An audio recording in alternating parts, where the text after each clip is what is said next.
As we watch these folks make a living dehusking coconuts, even at night, one can't help wonder, why dehusk coconut? Dehusking coconuts is a common practice in the Philippines, which is one of the world's top coconut producers. After dehusking, coconuts are often processed to make copra, dried coconut meat, for oil extraction, or sold for water, milk, or meat. According to 2022 data from the World Population Review, Southeast Asian countries continue to dominate global coconut production, with Indonesia and the Philippines leading the world by a significant margin.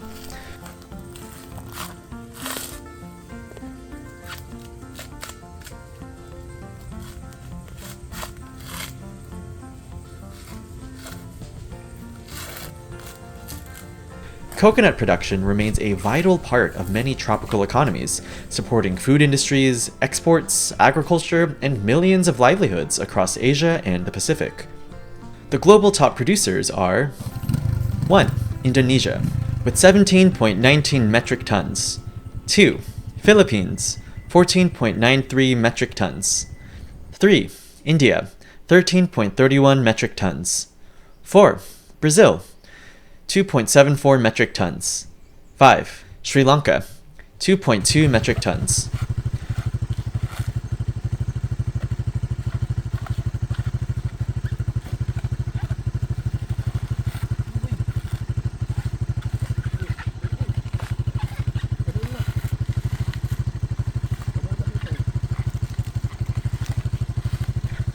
Coconuts are dehusked to reduce their shipping weight and volume, prevent mold and pest infestations during transport, and make accessing the inner meat and water easier for consumers.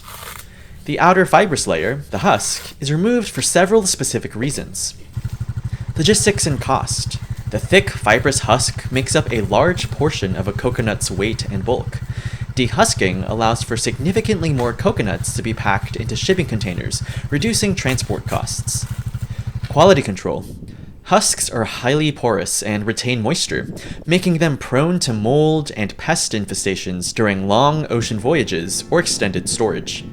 Removing them ensures the product arrives in better condition. Consumer convenience. The hard inner shell, which remains after dehusking, is much easier for the average consumer to crack open or grate than the dense, tough, fibrous husk.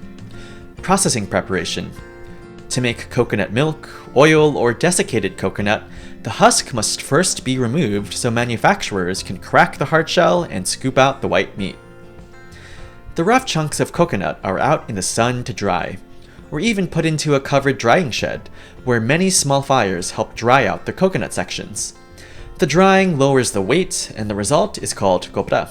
The copra is moved around in bags and sold to a local broker, or maybe directly to a trading ship. It's priced by weight, but there are standards of how clean and dry the copra has to be. The copra is purchased by traders to be shipped to a processing plant locally or even across oceans. The result is coconut oil. The smell of copra is described as overwhelming, until you get used to it. Coconuts, of course, are one of the major subsistence foods on the islands. Coconut milk is from the juice inside, usually unripe green coconuts, and then the sweet meat is shredded out and used in cooking. When dried, the coconut flesh is called copra. The oil and milk derived from it are commonly used in cooking and frying, as well as in soaps and cosmetics. The husks and leaves can be used as material to make a variety of products for furnishing and decorating. The coconut also has cultural and religious significance in certain societies. Coconut is a valuable tree crop grown for its fruit, water, oil, fiber, and numerous industrial uses. It's a long-term investment that can provide farmers with consistent income for many years.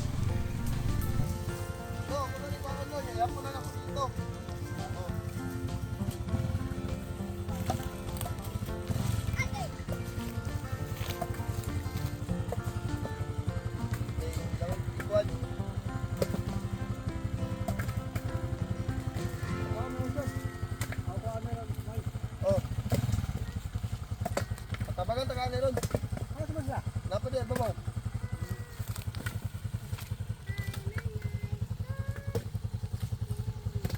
Madali. dito na daan. Ang mahirap doon. Ay, mahirap doon. Oh. Bakit pa? So yung pagbenta, hati-hati kayo. Hindi. Ah, Ito sila per libo. Bawat per piece. makakuha sila ng 1,000 nito. 600 pesos. Bawat 1,000. Ganito. Pagkatapos na mauna ng balat. May 600 pesos sila. Pero ikaw, Sa akin. 700 sa akin. Kasi may motor.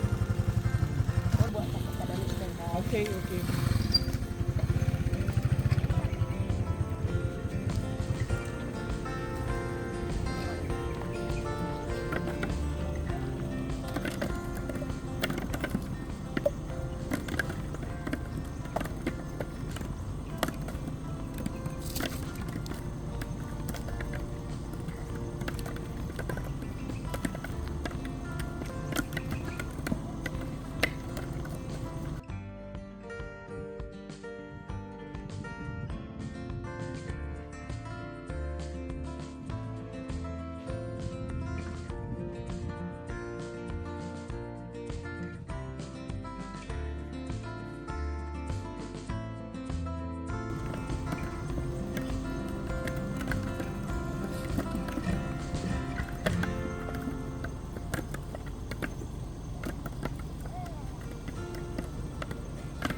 Sir, mas busog sa baw.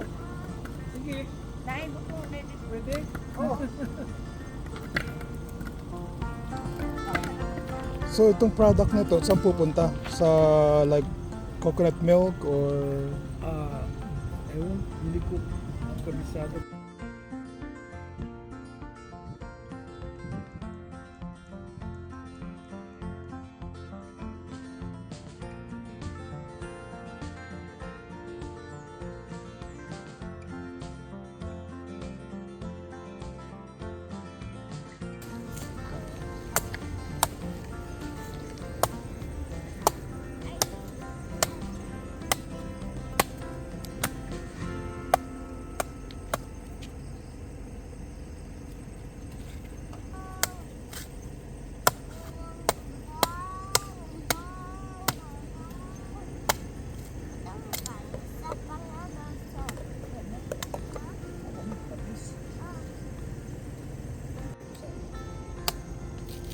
gagawa ng kutsara? Oh!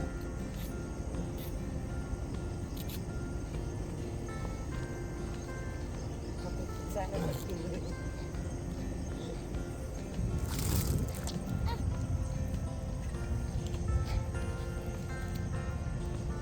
Wow. Hindi ko alam yun.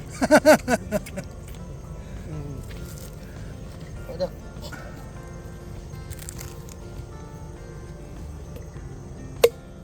Kayo ma'am. Kami magsakot magkaon niya na.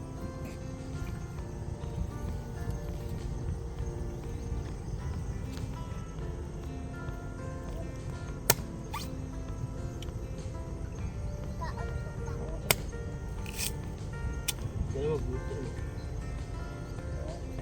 Butang ito sa pang.